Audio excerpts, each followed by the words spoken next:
Welcome to another edition of the SprintCarUnlimited.com podcast presented by Wicked Brands. I'm Jeremy Elliott, joined by Ryan Han. Ryan, we got a really quick show. I'm on the road covering high limit.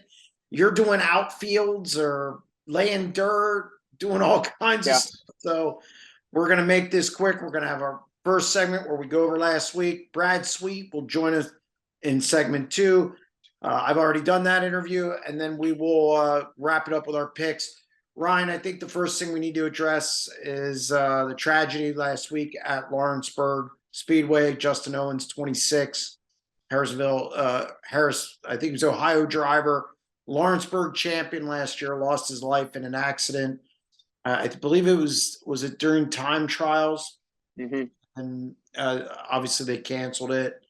And it just a terrible, it's never easy when something like that happens in this sport.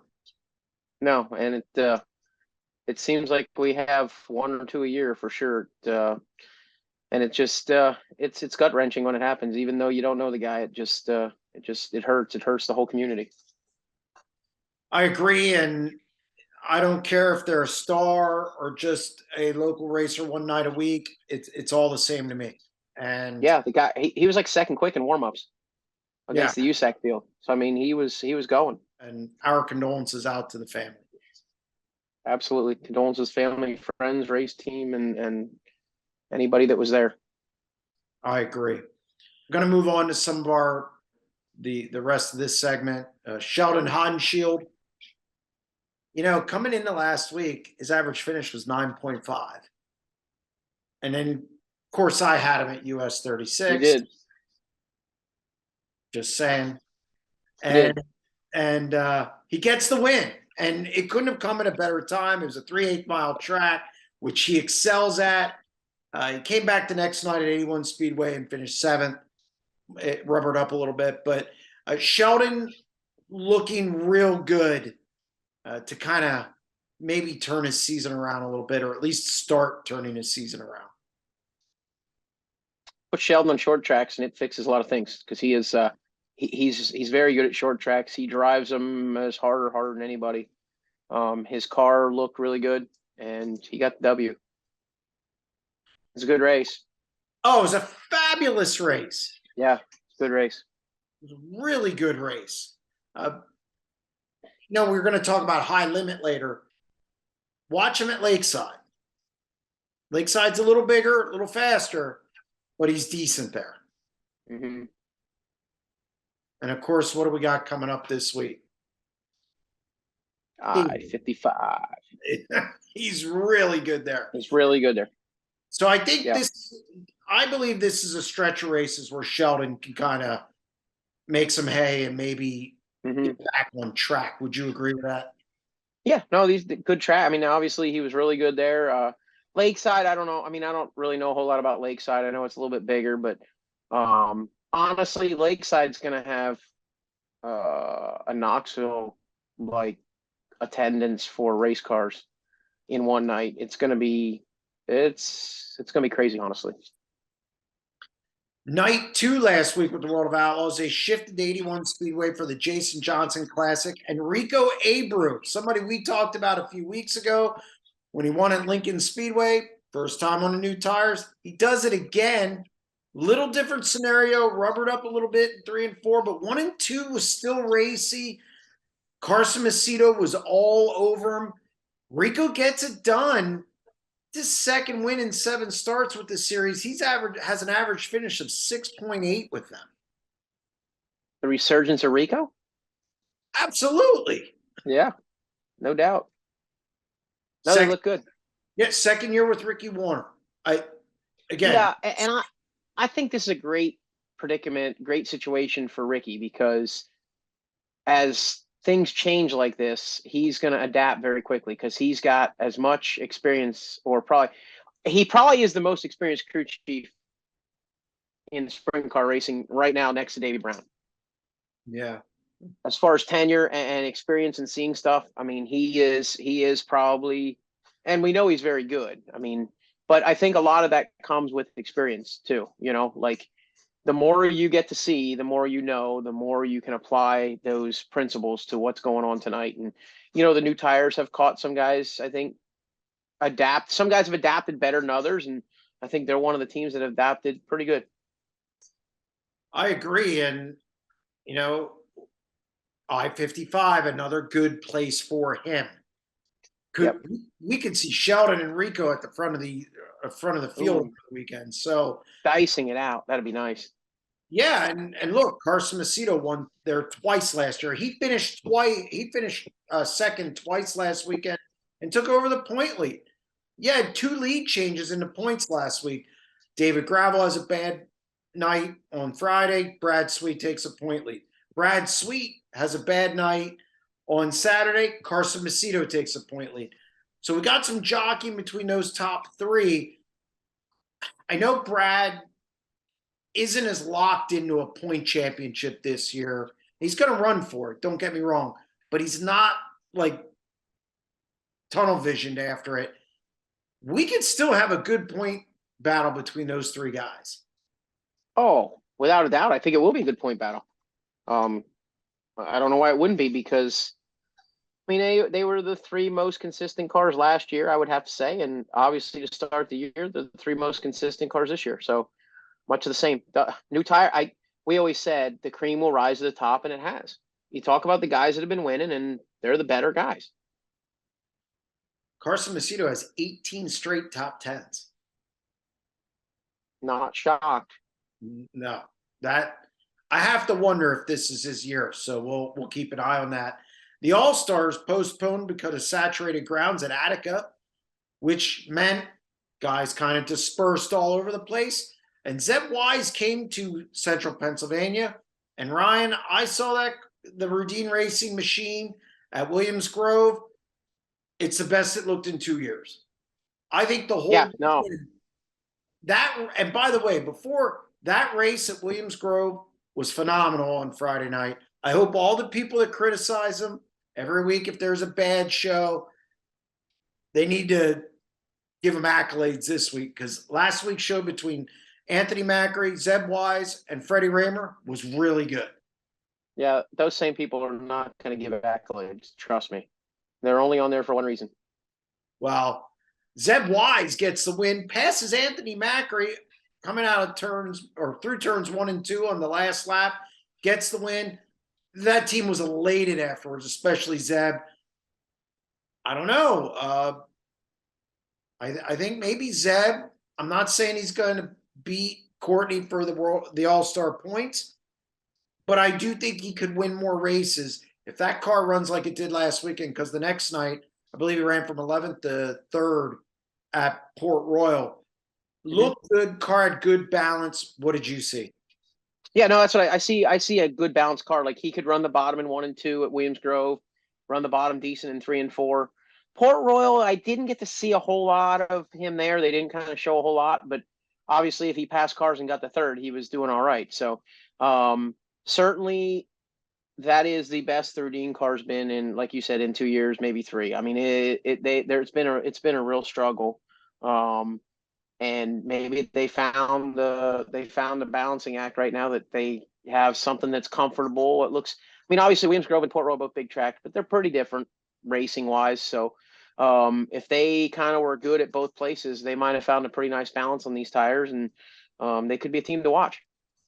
Yeah, I don't know if he even has 10 starts at Williams No, Grove. And it's a tough no, I would say no way. Yeah, and it's a tough place. That's not an easy place to get a hold of. He has to do good there.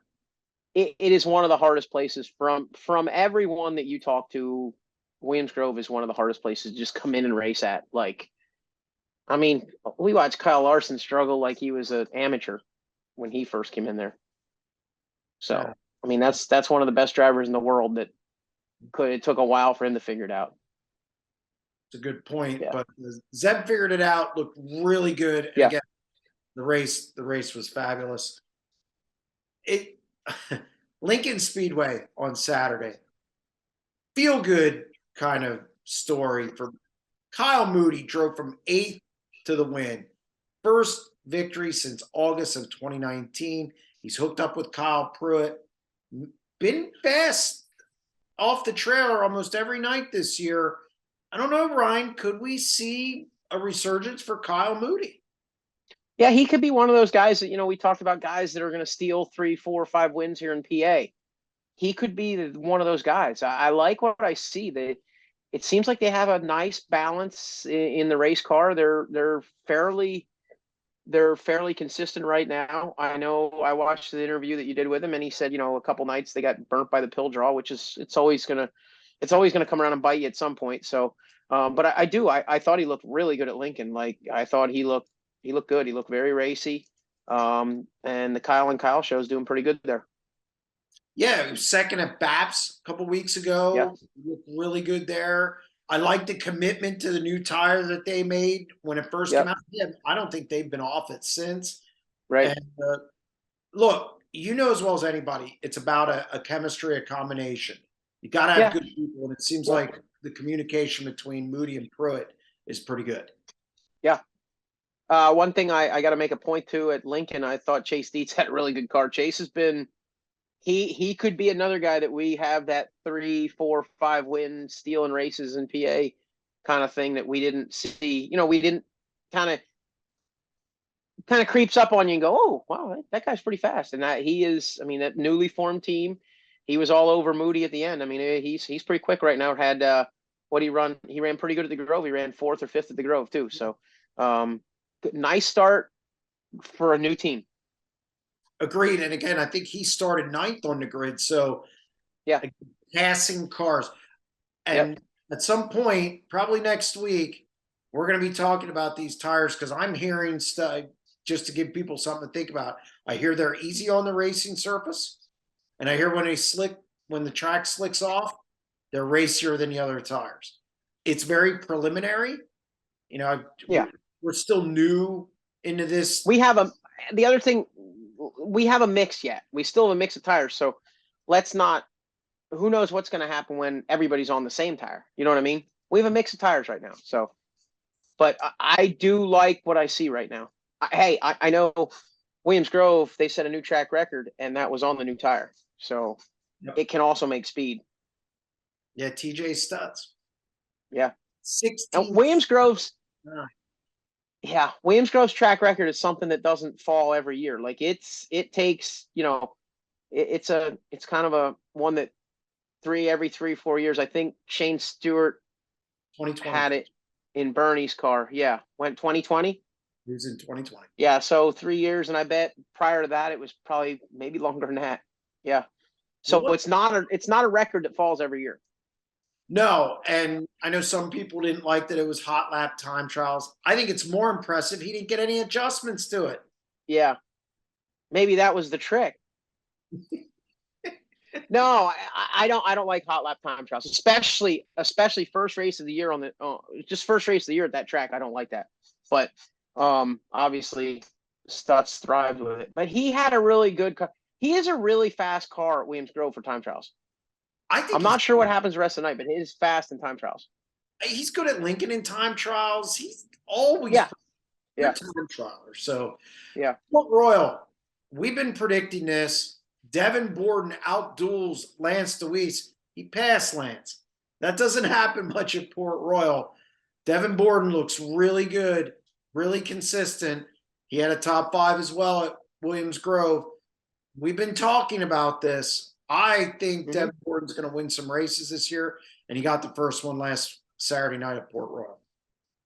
Yeah, I think Port Royal's wide open for him to win a lot of races there because you're not going to have Logan every week. Obviously, he wasn't there this week. Lance was, but one thing I was shocked, Lance. I mean, I watched Devin, and I thought Devin's car looked really good. Like he could run the wall, make speed up there, and usually when Lance races against someone that does that, he takes their line on entry at least. He might not run the wall, but I don't know if he wasn't feeling comfortable or what, but he never tried to take the entry line away. And I felt like that was a big downfall on his part because I think he passed Devin twice. They got in lap traffic and he passed him back twice, and Devin passed him back 2 more times. So it was a good race. But Devin definitely had the better of the cars for sure. 3 good races last week in the Central PA. Yeah. The outlaw races were good. NARC race was also good. Justin Yes. Sanders gets beat by Corey Day. That was one you called. I'm Yep. just glad I finished second. But my takeaway from the NARC King of the West race at King Speedway was I think those two guys, I know it's early, it's the first race. Those two guys can dominate California. They were hesitant, they were way better than everybody else last week. Mm-hmm. No, I think Corey Day has Shane Bowers in his corner now, who used to be a crew chief for a lot of guys, but most recently Brock Zierfoss. So Shane's made the move to California, and I feel like those guys are just beginning to gel. So I expect big things out of them. They're going to run a lot in the Midwest, I think, here shortly, and I think they'll do some damage in California first. Yeah, and for Sanders, he has 2 360 wins and a second place finish in the Mitri car in a 410. I think he's going to have a good year. I hear, wonder from who, Yeah. this is the most prepared Justin Sanders has been for a season. Yep. And he routinely wins, between 13 and 20 races. Sure. So expect big things. Could be a long year. And he's running the high limit race in the Swindell Speed Lab car tomorrow, which would be Tuesday. When people hear this, it'll be today. But I'll be really anxious to see how Sanders performs at a track he's never seen against a field that is that loaded. Oh, that field's stupid. It is stupid. It is stupid. Just a couple more notes. The All-Stars, like we said, saturated grounds. They moved it to this week. I was really surprised they went Friday, Saturday, scheduled against Fremont Speedway's opener. Fremont today postponed the opener to get away from it, but seemed, let's just say the press release said, due to Attica's move. It doesn't seem like that was appreciated. Yeah, I think that's a good way to say it. Mm-hmm. But, they made the move, so now it's standalone for Attica and the All-Stars. Brandon Wimmer gets the Fast Series win at Atomic. This week, we have Knoxville Raceway starting. Things are kicking into full swing, Ryan. Yes, sir. We have BAPS this weekend. Excited. BAPS again? Yes, BAPS again. No kidding. First of the 10-point race series, huh? No, second. Second. I guarantee you the track will not be the same as it was last time. Well, I hope not. It won't be. Guaranteed. Okay. That's going to wrap up segment 1, SprintCarLimited.com podcast presented by Wicked Brands. Stay tuned to segment 2, where we talk to Brad Sweet about high limit and more.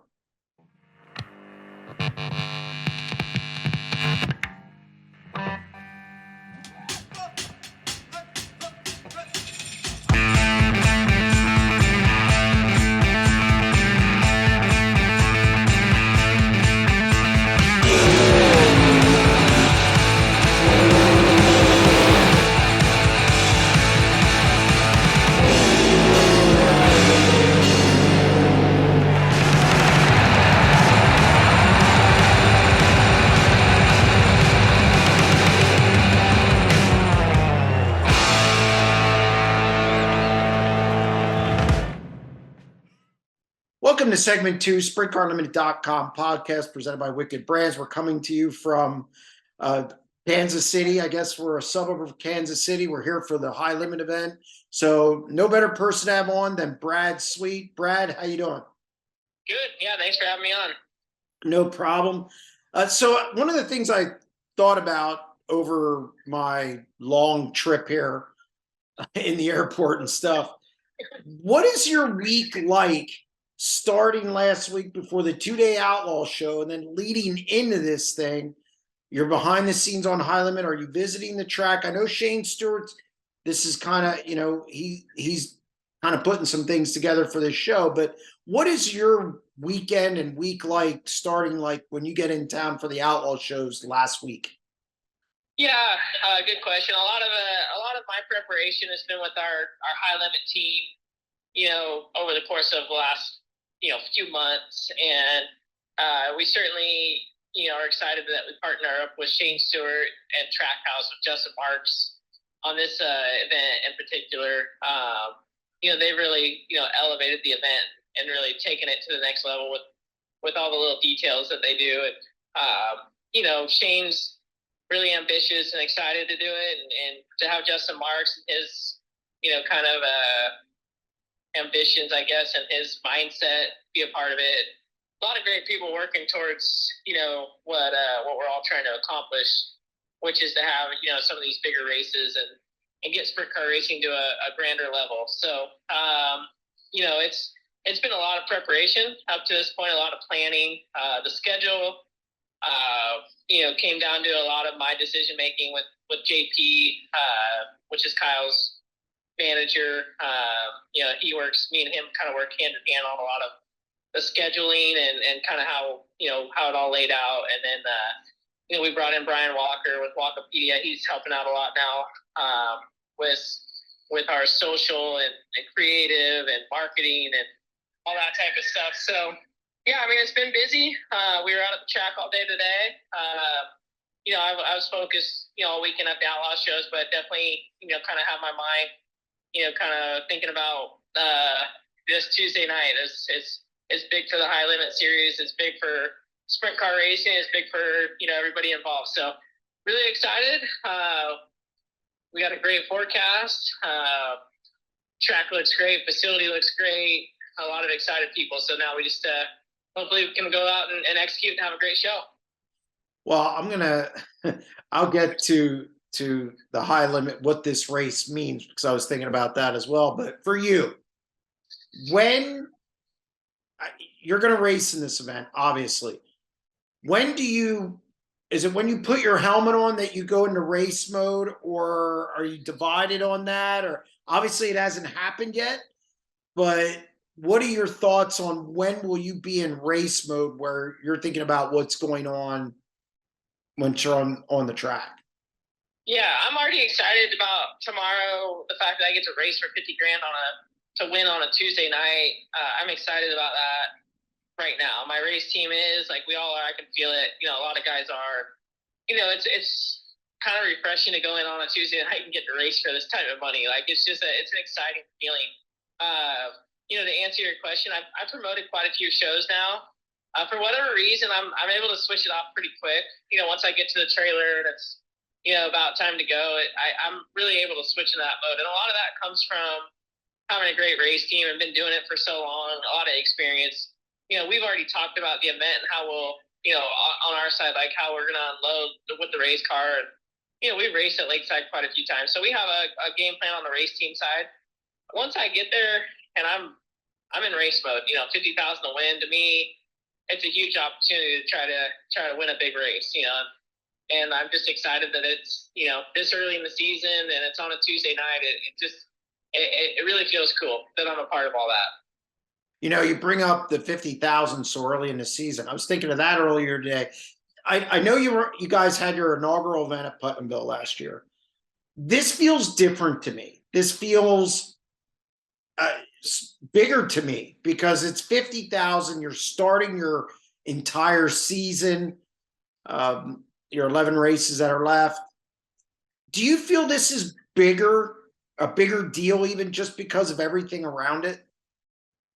Yeah, I mean, I definitely do. I think it's almost like it's metaphoric a little bit. Like this is the envision that we have for sprint car racing, that we think that we can elevate it to another level, and that this isn't going to feel, so extreme or weird in a few years. We think that there's a better business model, and there's, ways to get fans to the racetrack to build these events, and with the interest level and with the way that subscriptions and pay-per-view models have grown, that we feel like that we can do this a lot more, that we can make this sport much bigger. And, this is just the beginning. So yeah, it's big because, anytime you're trying to do something new, there's a lot of criticism, a lot of skepticism, a lot of eyes on you. And, we want to perform, we want to execute. We want to show people kind of the concept that we're trying to accomplish here. So, yeah, I think it's bigger than just, right now. And yeah, it may not go perfect tomorrow, but, we certainly want it to. So we feel pressure. We feel like we want to show people what we're all about. And this is just the beginning. How much does it help that you promoted shows and even having Shane there? Shane's been at Port City and it's been pretty successful. How important is it that you have guys in place, including yourself, to kind of make this go right? Like you said, nothing ever goes perfect, but I don't think you need to be perfect. I think you just need to put on a good show and have a lot of interest, have a good race, and that's it. But how important is it to have you guys now? You're racers. Shane was a racer, and now you both have promoted races. Yeah, I mean, I'm a firm believer that you're only as good as the people that you surround yourself with. And, it certainly is, no exception with promoting races and trying to build something big and a series. You need a lot of good people around you. So, I think Justin Marks brings a huge amount to the table. I think Shane Stewart brings a huge amount to the table. I think Kyle Larson brings an extreme amount to the table. I think I do. I think there's a lot of us that are in a room together, JP and Brian Wakapedia, from all these different, it's about building a network of people, that all can, see the common goal and see what we're trying to do. And then they're all smart and then they're all going to work towards that goal together. And I think that's what we're creating. We're creating something that's, we have a big vision and, we're definitely all working really hard to make it all happen. And, I definitely think there's a lot of great people involved in this. I mean, Flow Racing is, you got a lot of smart people on their end that have built their brand. And, you combine what the High Limits is trying to do and what they bring to the table. And, I feel like there's a lot of potential there. And you also have 9 outlaw guys in this field, which I'm not surprised at all, having $50,000 available in April. You got to be pleased to see these guys support this race. It fits perfectly, almost like it was planned to have your first race be $50,000. So you got to feel the field that's in place, 56 cars. I think this rivals what the Capitan. I mean, you have everybody there. Yeah, I mean, I think it's pretty gratifying to me. Like, I mean, it's always a concept when you write it on paper or you have a vision for things, but you never know what the perception or how people are gonna support it, until it actually happens. So to me, to take it from a vision and an idea to the moment we're about to actually, go out there and execute, and then have the support and the cars that are showing up, it might even be bigger than what I was thinking and more well received than what I was hoping. So that's pretty gratifying on my end. Like I said, it's still just, the first time, and I got big ideas and big dreams for everything moving forward. So it's just the beginning for me, but it's definitely feels really nice. I'm proud of everything that we've done up to this point. I'm proud of, how big we thought, and people, might have laughed at having a 50,000 win race in April and doing what we're doing. But, I think I believe that it can all work, and I think it's starting to, come to fruition. And obviously tomorrow is the time that we see when the cars show up and the fans come out, the pay-per-view numbers come out, and everything we'll know if we're on the right track or not. I think another thing is the representation. Justin Sanders from the West Coast, Danny Dietrich, Anthony Macri, Brent Marks from the East Coast. You have guys from the Midwest. You have got the representation for this show from where they're from. I think is also key because of pay-per-view number, or because of the flow numbers, because of representation at the race, and you get a real gauge of this person versus that person and all those rivalries, everything that goes into it. You got to be pleased with how many different guys from different areas are attending this thing. Yeah, it's not just Posse versus the Outlaws. I mean, this is sprint car racing. This is heavyweight boxing match on a Tuesday night for 50,000 to win. I mean, there's no points battles. There's no nothing. It's just, guys going out there and putting on a line and trying to win money, and I hope, the fans enjoy the show. You know, it's about putting on a show. We are entertainers, and these guys appreciate it because now they're racing for the type of money that they should be racing for. You know, because we are taking into account how many people are watching on Flow and how many fans we think we can get when we take these kinds of risks and put on these types of shows that they're different. They're not just a run of the mill, your Friday night standard show. These are different. You're going to see guys that race at Lakeside that have never been to Lakeside. You're going to see the Midwest guys. You're going to see some Pennsylvania, some Outlaws, some All-Stars. They're all going to be on one place at one time, basically boxing it out, and then someone's going to come out with $50,000, and if you just make the A main, it's $2,000. So it's not just the winner; it's a great purse all the way through. Got to ask you about a little bit about the race and everything. You've been really good on the new tires. I would say you've been the fastest car on new tires so far consistently. Obviously, you had a setback last week, but other than that, the car's had speed. You got to be pleased with where you are on these tires. Yeah, absolutely. I think I'm in a great place in my life to, showcase the skill set that I have and my race team. I mean, I think the tires have definitely, we've been good, on the old tires. We struggled last year. We still won the championship, but I think people somewhat underestimate us at times of what we're capable of just because we had an off year and maybe we haven't been, as good as maybe a few years ago, but we really believe that we can go out there and still dominate. And I think with where I'm at in my life with, winning 4 championships and, just starting this high limit thing, I'm just in a good place. I think I'm in a place that I want to go to the racetrack and I want to dominate. I want to win, and it's a good thing to have. It's a good attitude to have. And obviously the tires are fit well with some of our setups and what we're trying to accomplish. So I look for a big year from us. I'm definitely ready to go out and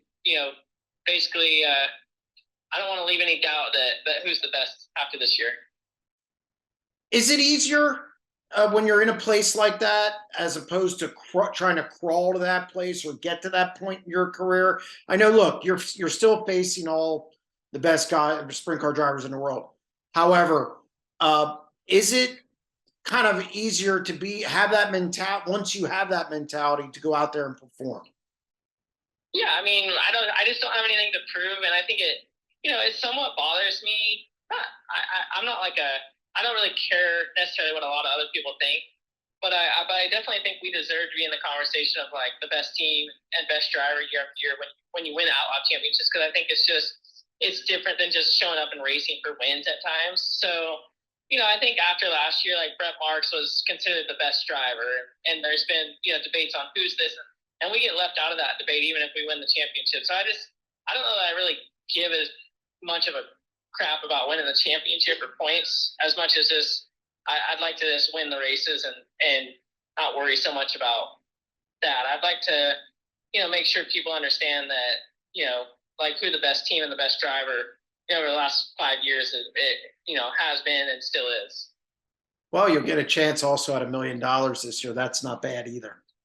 Yeah, I think with what high limits, like what I'm trying to do there with the money on the line, with the millions, the Kings Royal, the Nationals, what Todd Crane is doing at Huset's, what we're doing out at the Gold Cup, National Open. I mean, it doesn't really matter if you win the points. You're going to be, if you can win those big races and compete for all those wins. I mean, it seems like that's how people judge you more than the points. So I guess that's my point is like, we're here to win races now. And honestly, if we win the points, great. If we don't, I honestly don't care as much. I don't think that's going to, change anything in my legacy, or not that I care about legacies, but, it's not going to change anything. 4 times World Outlaw champion. I mean, after that, I don't know that I feel like I have a lot to prove one way or the other at that point. So certainly more attention to winning the races this year.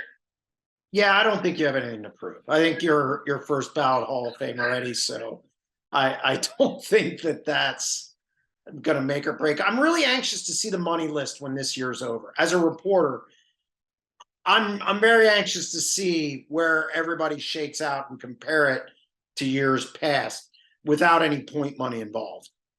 Yeah, I mean, I I wish point money was involved, because I do think that people could see, like, there's a reason why we do, don't win as many races at times, because the point money is a big deal. It's a big lump sum, that you work hard towards. But I agree, and I'm just excited that I'm part of that conversation of why that money list this year is going to be higher than probably it ever has. I'm not the sole reason. It's a lot of people and Flow Racing and Dirt Vision and the World of Outlaws and Eldora and Todd Query. There's so many names that are all working towards trying to build the sport, make it bigger. But I'm just glad my name's in it, and that I'm pushing the envelope, as hard as I can on my side. That I hope that the earnings, there's just multiple drivers higher than that we've ever seen. And I hope this is just the beginning. I don't want this to be something that's a spike and then it goes back down. I want this to be a sustainable business model moving forward, where it's a big deal to be a sprint car racer, and you can make a great living. And I don't want it to be just a couple $100,000. I want multiple guys making close to $1 million, if not $1 million. Last question, we'll get you out of here. I noticed this at Volusia. I've talked to you obviously a lot off the record and stuff. You seem more excited this year. And I don't know if it's high limit. I don't know if it's where you are in your career, or a little bit of both, or the progression of sprint car racing. But you sound really excited or more jazzed up about this year as I've seen you in previous years. Yeah, I think I'm more passionate about what's going on. I think you can get bored in anything you're doing.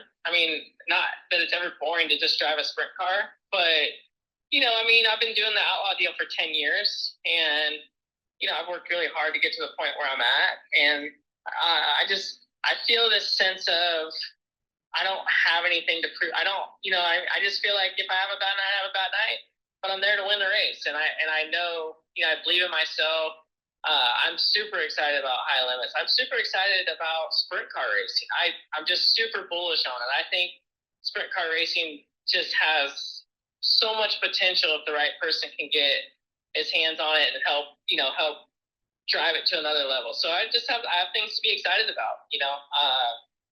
I have these events that, are out here. I'm trying to build, the Gold Cup to be this massive West Coast event. So yeah, I have a lot of great things, a lot of great partners, and I think you work towards that in life. It's a balance, and you go through the ups and downs, but it seems like I've gotten to a really good place where it's really nice when you don't have anything to prove. You believe in yourself, and then you have new adventures that are in front of you that you're excited about. So yeah, it's good. I have a great wife, a great daughter that are supporting me. They're here. At these events, I got a lot of good people around me. So I think I'm more dangerous this year than I've ever been. Well, Brad, I appreciate you coming on the show. I know you got a lot going on this weekend or this week, and then leading into Peevely, of course. So again, thank you very much, and it was a pleasure having you on. Yeah, thanks, Jeremy. I'll see you at the racetrack. How about that? Yep, we'll definitely be there tomorrow. Yeah, thanks, pal. Thanks.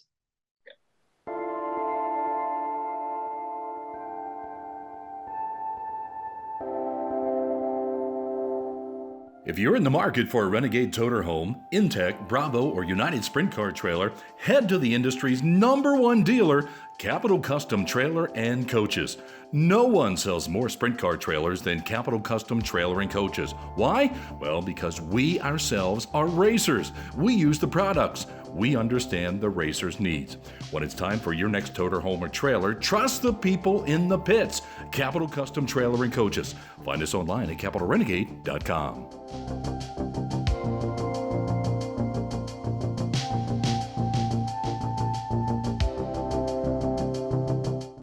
Welcome to segment 3, SprintCarLimited.com podcast presented by Wicked Brands. Ryan, I just want to show you my Iowa wrestling shirt. I was looking at it. Yeah, it's beat up. Well, so were they this year. So. Ooh. By the way, I heard an interview with Spencer Lee on YouTube.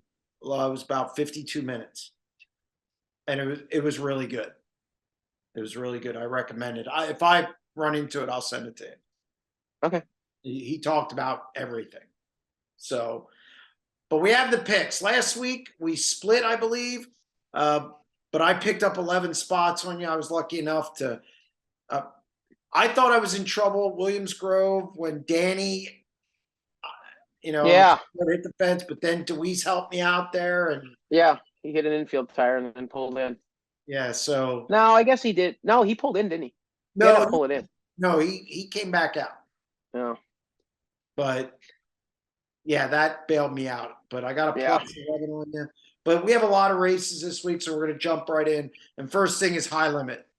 Tuesday night, Lakeside, 56 registered already. Shane Stewart's involved with this show. Justin Marks from Trackhouse involved. Obviously, Brad Sweet, Kyle Larson, and Flo. And 9 World of Outlaws running this event. Loaded field. This is Capitani, Knoxville, Eldora, whatever you want to say. 50,000 Mm-hmm. Ryan, 50,000 in April. I think that's a big deal. I think it's a real big deal. Yeah. Yeah. I think it's huge. It's just, I don't know. I think the weather forecast is really good too. I think, I think this is setting up perfect for their, lid lifter to the season, so to speak. And honestly, this feels bigger than last year's inaugural event. A lot bigger. Oh, it's not even close. Yeah, I just This is one of the best fields you're going to see. I mean, this blows the Florida fields away. It honestly, it probably beats the Cappy field. I'll be honest with you. yeah, Donnie's I right. think it does. Yeah, I mean, I think it beats the Cappy field, and the Cappy field is one of the ones for a one night race. It's one of the ones that's bloated for sure. This is going to be a one tough race. Yes. Yeah, I'm really that's why I came out here. I thought that I won't even be at Peabody as of now because I had the pay per view and whatnot. So this race was kind of important to hit. And Ryan, you have first pick. Who are you taking? Yeah, I do. At Lakeside, interesting. A lot of guys you could take here. Yeah, there's a lot of guys. There's like probably 66 guys you could take. I'm thinking, I know they have 56, but I'm thinking there's easily 10 guys that are coming that they don't have on that list. Probably. James McFadden will not be running. Jacob Allen will not be running. Brock Zerfoss will not be running. And I don't think Bill Rose is running because I think he's working on Ontario. Who was the last one? Bill Rose. Oh, Bill Rose, yeah.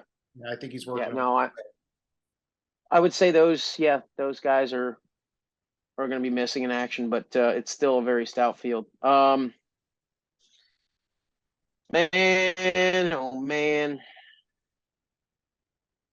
There's a guy I want to take, but I don't know if I can. There's a guy, and it might be the same guy I'm thinking of. Hasn't had a great year. No, I don't think we're talking about the same guy. Okay. Oh, okay. Big track. Give me Macedo. All right. Gio Selzy is a dark horse here. Good at Lakeside. But I can't take him. I gotta take our guest this week. I think Brad's chasing money and wins. And if that means I don't get him at Peabody, that means I don't get him at Peabody. Yeah, there's good guys that get at Peabody. So I was going to take Larson just because I think he's going to be on it. Yeah. But him and Paul have not raced together, and they have not raced on a new tire together. So, like, I mean, look, if anybody can come out and win, it certainly could be those guys. But I don't know. I feel like I got to take the safe bet, and I feel like Carson's been really fast, and he's really fast on big tracks, and that's why I took him. That's a good pick. Peabody, I'm going with Sheldon right out of the gate. Shocker. Yep. You're up. Then I'll take Brad. Yeah, okay. Then I'll go Sheldon. Then go Sheldon. Yep. There's 3 guys I can take in that finale. Craig Delansky. No, He's good there. He's good there. he is good there when he's not retired. No, I got Oh, I got Rico. I got who's really good there. You know, Macedo won twice there last year, and of course, Logan Schuhart's due, and he's due. yeah. So go ahead and pick somebody.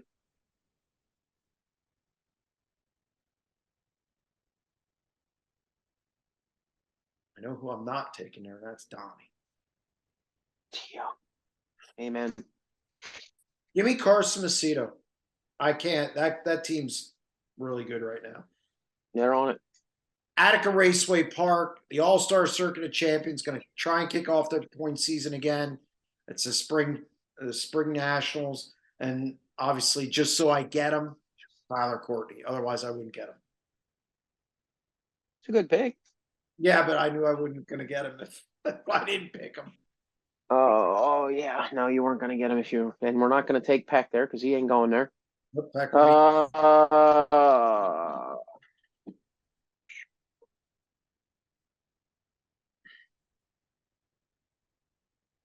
Uh, Number let's 5 are good there. let's go. Let's go Zeb Wise. Solid. He's pretty good there. Yeah, he's really good there. And then who's your second day pick? Oh, come on. You have to ask. Sorry. The new Aaron Reitzel for the All Stars. Yeah. Yeah. I got to go Zeb. I got to get Zeb on Saturday night there. Okay. Now we're going to go out to your favorite. We're going to go out to California. Tulare, Thunderbolt, Dennis Roth Classic. Got King of the West Series. Got Kings of Thunder. We're not going to pick the 360s. We don't know who's doing double duty. I know that'll make Joe mad. Because Joe, I think, wants us to pick the Kings of Thunder. But we're not going to do that. Plus, you look like you're fading fast. So, I am. No, that's okay. So the battery's on 2%, and it's not my phone battery.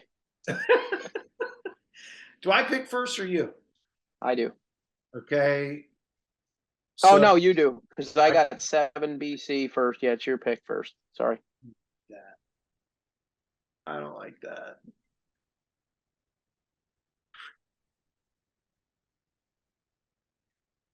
Give me Dom night 1. He didn't look great last week. Maybe you just need to shake the rust off a little bit. But he's good there. Mm-hmm. You got a double. I do. Left you the field.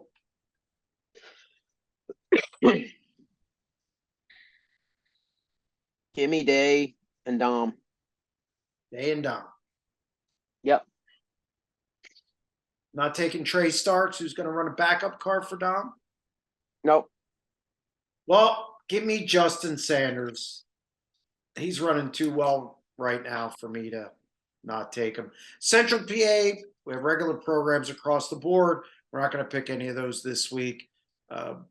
Just don't know who's going to be where. So that's going to wrap up this edition of the SprintCarLimited.com podcast presented by Wicked Brands. Thank you, Ryan, for doing this so late. I know it's been a long day for you.